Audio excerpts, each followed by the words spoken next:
അവരെ കർത്താവെന്നും മഹുപടിയെന്നും മമ്പടി കർത്താക്കന്മാരെന്നും വാണവരെന്നും വാണപ്രഭുക്കന്മാരെന്നും വിശ്വകർമാവെന്നും തന്ത്രിയെന്നും അമൃത കലശക്കാരനെന്നും ഇടങ്കലക്കെന്നും അടിയാകടമതിയെന്നും എട്ടില്ലമെന്നും പത്തില്ലമെന്നും അങ്ങനെ ഇരിക്കുന്നതായ പലവിധ ഭക്തന്മാർ നിറഞ്ഞിരിക്കുന്ന സജ്ജന സഹോദരനെയാണല്ലോ അവരെ ഈ മായാവ്രതം കാളകാട് ശാസ്ത്രപ്പൻ നന്മയെന്നിരിക്കുന്ന മുഹൂർത്തം നോക്കി കാലം കഴുകി കരകയറി കുടിയിരിക്കുന്നതായ അനുഭവം തന്നെയാണല്ലോ. കാളകാട്ടത്തിന്റെ ഹോമകുണ്ടത്തിൽ നിന്നും വൃശ്ചികക്കൂറ് കാർത്തികനാൾ പഞ്ചമിയൊക്കെ ശുക്രവാരത്തുകൾ ഉദിച്ച ഒരു അഞ്ചലനാഴികക്ക് ശാസ്ത്രപൂജാതനായി ആയതുകൊണ്ട് പകിഴിച്ചു ഭൈവവും പലതുണ്ടാക്കി ഗോകുല പരിപാലനം ചെയ്തു. ഗോക്കളെ ശിരസെറുത്തു, താതന്നെ തല്ലുകൊണ്ടു, ഓഷാന തന്നെ കത്തി വിദ്യ അഭ്യസിച്ചിരിക്കുന്ന വിപ്ലവരെ തള്ളിയിട്ടു. തൽക്ഷണം ക്രോധം കൊണ്ടെന്റെ കാളകാട്ടിന്റെ ചുട്ടുകൊണ്ടു. രാഹിയുണ്ടോ ആവട്ടെ, കുറ്റോളൊക്കെ നീ പറ്റാൻ കുരുവോളൊക്കെ നീ പറ്റാനും ഉത്തരരാമായണം മുതൽ മഹാഭാരതം വരെ സർവ്വതും ചുട്ടുകൊട്ടിട്ടു. ചങ്ങാതിയെ വലിച്ചു ചാടി ഗുരുക്കളെ വരച്ചിട്ടു, നെഞ്ചത്ത് കയറിയിരുന്നു, പൂരപ്പാട്ട് നടത്തി. ഇനി ഇതിനെ വെച്ചൂടാ എന്നത് എന്റെ കാളകാട്ടത്തെ നീ.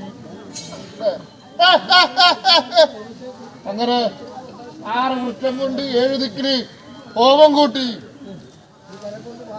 കൈലാസമന്മലയെന്ന് ശാസ്ത്രപ്പനെ 390 കഷ്ണങ്ങളാക്കി.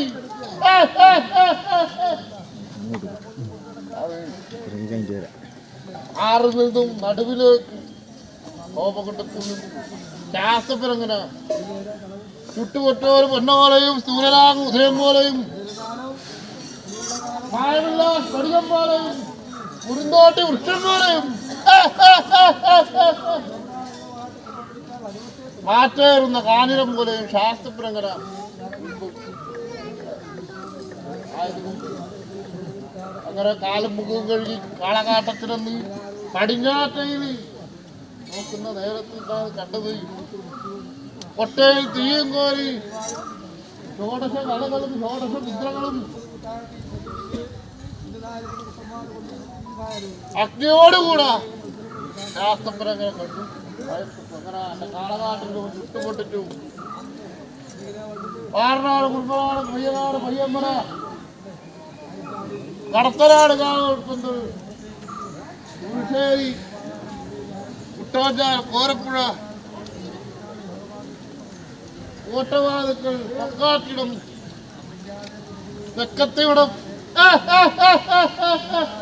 ചോനപകുതി അങ്ങനെ ഇരിക്കുന്ന പഞ്ചഭൂതങ്ങൾക്ക് മുമ്പനായി ശാസ്ത്രപരങ്കര കാണുന്നത് അല്ലെ. ഇങ്ങനെ ഇന്നത്തെ ഭേദമായിട്ട് നിങ്ങളുടേതായിരിക്കുന്ന ഈ വട്ടവേലിക്കകത്ത് വളച്ചു കെട്ടിയിരിക്കുന്ന വട്ടവേലിക്കകത്ത് ദേശത്തിനും ദേശവാസികൾക്കും പരിസരത്തിനും പരിസരവാസികൾക്കും നന്മ അനുഗ്രഹം കൊടുക്കാനും നന്മയെ ചെയ്യാനും ശിക്ഷ നൽകാനും രക്ഷ നൽകാനും ഈ ഭയാഭ്രാന്തങ്ങളാണ് ശാസ്ത്രജ്ഞൻ ഇവിടെ നിലനിൽക്കുന്നുണ്ടല്ലോ. ആയതുകൊണ്ട് ശേഷമുള്ള ദേവീദേവന്മാർക്ക് മധ്യവഴങ്ങാൻ തക്കമുള്ള ശാസ്ത്രജ്ഞൻ ചുരുക്കിക്കെട്ടപ്പോൾ